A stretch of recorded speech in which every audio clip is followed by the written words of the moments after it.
네, 이번 시간에는 도시군 관리계획, 그리고 이제 기본계획, 그다음에 광역 도시계획 등에 대해서 살펴드리겠습니다. 그래서 교재는 이제 앞으로 가야 돼요. 그래서 지금 공부한 순서가 강론 부분을 먼저 공부하시고요. 총론을 공부하고 계시거든요. 그래서 일단 58페이지부터 설명을 드리도록 하겠습니다. 그러면 관리계획 보신 다음에 기본계획, 광역도시계획 이런 순서로 갈 거예요. 그래서 일단 관리계획의라고 하는 것 보기 앞서서 기본 체계부터 갑니다. 자, 토지 소유자에게 건축물의 건축을 하겠다는 자에게 건폐율과 용적률과 용도 제한을 다루는 계획, 이게 바로 관리계획이다, 이렇게 설명을 드렸습니다.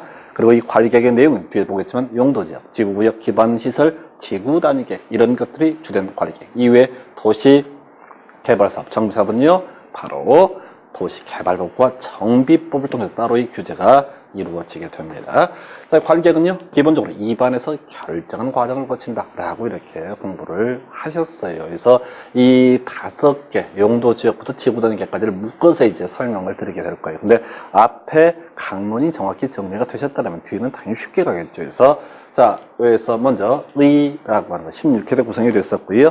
도시군 관리계획이라는 것은 특별시, 광역시, 특별자치시, 특별자치도시 또는 군의 개발, 정비, 보전 등을 수립하는 토지 이용 등등등에 관한 계획을 말한다라고 되어 있어요. 그래서 개발, 정비, 보전 요걸 가지고 한번 쟁점을 삼았었고요. 여기서 특별시, 광역시, 특별자치시, 특별자치도시 또는 군, 자, 행정구역, 중앙정부가 있으면요, 그 밑에 특별시가 있고요, 광역시가 있고요, 특별자치시, 세종시를 얘기합니다. 특별자치도 제주도를 얘기합니다. 그리고 도가 있어요. 그 도 밑에 시하고 군 뭐 이런 게 있거든요. 그래서 보통 이제 시군 이렇게 보통 줄여서 얘기하는데 이게 이제 우리가 도시 또는 군이라고 약속을 합니다. 그래서 결과적으로 하나의 도시 또는 군을 대상으로 수립하는 개발, 정비, 보전 등을 수립하는 토지 이용 등에 관한 계획을 관리계획 이렇게 정의를 합니다. 자, 그런데 이 법적 체계 얘기를 한번 해볼까요? 이 관리계획이라는 것은 기준점을 삼기 위해서 기본계획이고요. 기본계획, 기준점을 삼기 위해서 광역 도시계획이라는 것이 있습니다. 그러면 당연히 관리계획은 뭐에 기본계획에 적합하고요. 기본계획은 광역 도시계획에 적합하게 수립이 돼야 됩니다. 한편 경우에 따라서 이보다 더 위에 있는 계획이 국가계획이라는 것이 있을 수가 있어요. 그래서 관리계획은 기본계획, 광역도시계획, 국가계획에 적합해야 된다라고 하는 쟁점, 자, 바로 법적 지위 등에 관한 쟁점이 되겠습니다. 관리계획은요, 국가계획, 광역도시계획, 기본계획에 부합하게 수립이 돼야 되고요. 만약에 국가계획과 광역도시계획, 기본계획의 내용과 관리계획의 내용이 충돌할 때는 상위계획을 우선하여 적용을 하게 됩니다. 이 얘기가 58페이지 나와 있고요. 이건 보통 답을 잘 안 뽑는데 무조건 따라주는 지문 중에 하나였는데 23회 때만 답을 뽑았던 바가 있습니다. 이건 계속 반복되기 때문에 어렵지가 않아요. 그 다음에 이제 내용이라고 해서 이미 공부하셨어요. 용도지역의 지정 변경에 관한 계획, 용도지구의 지정 변경, 용도구역, 기반시설, 지구단계 이런 것들이 주된 관리계획입니다. 물론 여러분 교재에는 도시개발사업과 정비사업도 관리계획 일종으로 분류하고 있는데요. 일단은 우리가 이제 용도구역 종류가 4개 있었죠. 개발제한구역, 시가화, 교정구역, 수산자원보호구역, 도시자연공원구역에서 문제는 그거예요. 구역이라는 용어를 쓴다고 해서 용도구역이 되는 것은 아닙니다.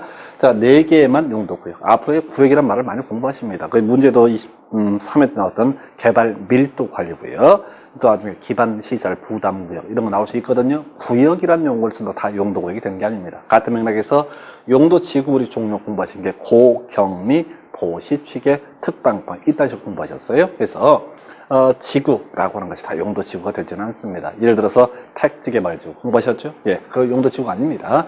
그 다음에 투기과열지구, 주택법 성공이 되는데 용도지구가 아닙니다. 그래서 15회 때 23회 때 나왔던 문제 맥락 그 59페이지 나와 있는 그런 문제가 될 텐데 하여튼 용도지역, 용도지구, 용도구역 중에서 지구라는 용어를 쓴다고 해서 용도지구가 되는 게 아니고 구역이라는 용어를 쓴다고 해서 용도구역이 되는 것은 아니다. 이렇게 기억하시고요. 이것들의 관계가 이미 누차 설명드렸죠. 가장 기본은 용도지역이고 토지가 있으면 무조건 용도지역 들어갑니다. 그게 변화를 주는 것 중에 용도지구라든가 구역, 기반시설, 지구단위계획 이런 것들이 있을 수가 있겠고 지역과 지구가 충돌하면 지구를, 지역과 구역이 충돌하면 구역을, 지역과 기반시설에 관한 규제가 충돌하면 기반시설에 관한 규제를, 지역과 지구단위계획이 충돌하면 지구단위계획을 우선 적용을 하게 됩니다. 그래서 내용까지 설명드렸습니다. 그리고 이미 관리계획은 2반에서 결정 이렇게 설명을 드렸었고요. 2반 기본 맥락 갑니다. 자, 특별시장, 광역시장, 특별자치시장, 특별자치도시장 시장군수.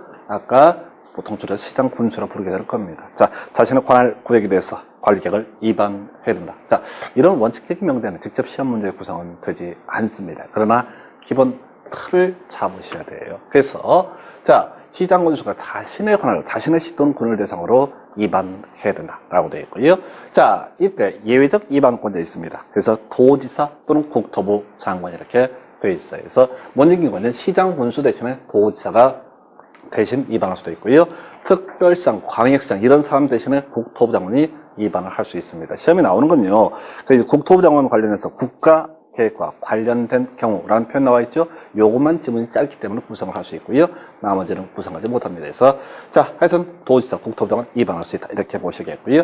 두 번째 쟁점부터 먼저 설명드릴 거예요. 관할 구역에 대해서 2반을 하도록 하고 있습니다. 그러니까 서울시장은 서울시를 대상으로, 자, 오산시장은 오산시를 대상으로, 자, 양평군수는 양평군을 대상으로 2반을 하게 되어 있습니다. 그런데 문제는 인접시군을 포함한 2반이라고 해서, 자, 원칙은 자신의 관할 구역을 대상으로 2반해야 하는데 인접한 시 또는 군을 포함해서 2반을 할 수도 있다라고 되어 있습니다. 자, 이건 이제 도로 생각하시면 좋아요.